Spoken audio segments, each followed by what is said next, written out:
Quand nous étions élèves, l'école était une institution avec des règles de conduite. Et la première règle d'une école digne de ce nom était la discipline. On ne badinait pas avec la discipline, parce que la discipline ne se marchande pas.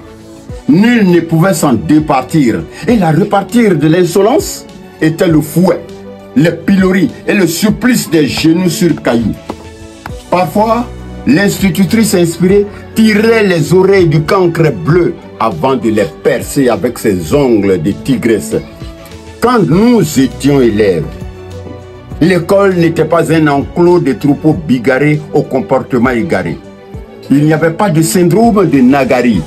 Bien sûr, les nullards et les tocards étaient renvoyés sans brassard. Les impolis et autres colis encombrants étaient traités comme des déchets toxiques. Ils étaient vite éjectés du système, comme on éjecte le pus de la gangrène, comme on éjecte le verre du fruit. Quand j'étais élève, le maître était craint parce qu'il avait du cran et de l'autorité. On ne regardait pas un maître dans les yeux.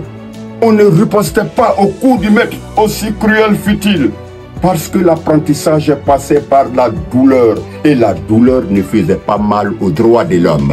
Elle était la sanction de l'échec. Quand nous étions élèves, nous lavions à tour de rôle les toilettes nauséabondes. Nous balayions la cour de l'école à tour de rôle. Nous plantions et arrosions les arbres. Nous montions le drapeau à tour de rôle et chacun était pressé de se mettre au pied du grand mât pour entonner l'hymne national. Ah, le drapeau, symbole de la patrie, était plus qu'un morceau de tissu multicolore. Il était la raison d'être de tous et de chacun. Parce qu'on pouvait perdre sa peau, on pouvait laisser sa peau pour ce drapeau. Le drapeau pouvait immobiliser un passant aussi pressé fut-il. Même les morts intimaient à leur cortège de faire allégeance au drapeau avant de poursuivre leur ultime voyage. C'était un héritage. C'était une tradition. C'était une contrainte acceptée et partagée. Aujourd'hui, nos enfants vont à l'école comme des bœufs à l'abattoir. Ils vont à l'école pour réussir dans la vie et échouer dans la société. Un élève peut apprendre l'histoire de la Côte d'Ivoire et sortir, descendre le drapeau national et le déchirer en lambeaux comme un torchon. Et il n'y a rien.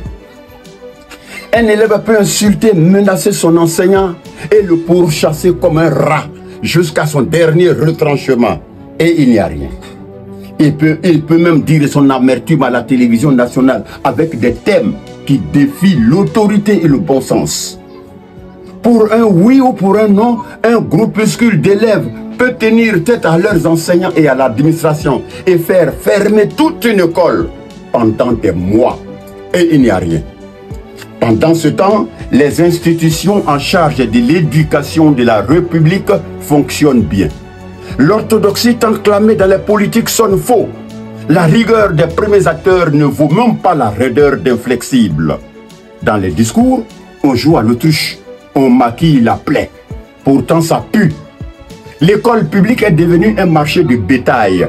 On n'y forme plus des hommes de demain. On cultive les pourritures du futur. Le droit des enfants n'est pas un droit plaisantin, mais certains passages sont un peu trop taquins et enfantins. Ce baratin qui déifie nos diablotés sur l'autel de la bêtise est devenu la hantise du monde civilisé.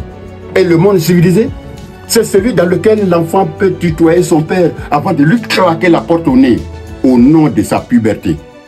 Le monde civilisé, c'est celui dans lequel l'enfant peut menacer sa mère en citant la linéa de la liberté au nom de ses 18 ans. Mais gare à mon fils. Aujourd'hui, l'école est devenue un bazar de tard. Notre retard est en fermentation à l'école. Les prémices de nos échecs futurs sont à l'école. Nos enfants sont devenus des enfants de cœur de paroisse politique et politicienne.